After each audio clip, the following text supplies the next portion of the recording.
नमस्कार welcome to my channel friends. आज मु आपण मानक पई गोटे निहाती दरकारी वीडियो नहीं आछि जोटा कि आपण मानकर निहाती काम रे आसीबो।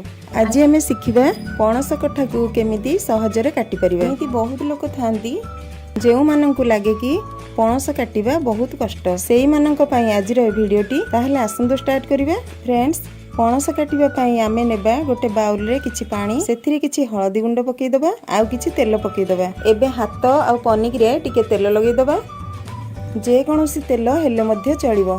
तेल पकेइ देबा द्वारा एही बाउल रे अठाउ लागिबोनी। एबे आमे पणस को एमिति दुई फाळ करी काटि देबा।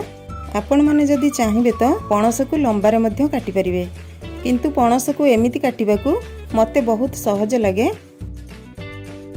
फ्रेंड्स, छुरी रे काटिबा अपेक्षा मते लागे कि पणस को पनिक रे काटिबा बहुत सहज।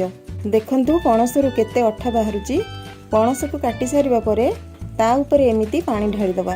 पानी ढाଳି दबा द्वारा पणस रु जहा अठा बाहरुथिबो से सब धोई हे जिवो, आउ हमकु पणस को काटिबाकू सुविधा हेबो।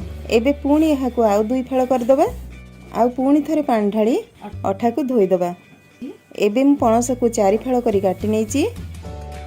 एबे गोटे फाळ नेई एहाको मझिरु काटि नबा।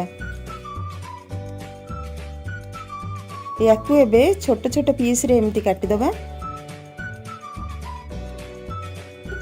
एबे गोटे पीस नेई एथिरु फास्ट आमे चोपा छडेइ नबा। तापरे या मझिरे जेउ ब्राउन कलर रो पार्ट अछि ताकू काटि के बाहर कर दबा। एमिति काटि सारिबा परे याकू छोट छोट पीस करी हळदी पानी रे पकेइ दबा। एबे एही पणस को सिझेई तार कसा पानी को बाहर कर दबा।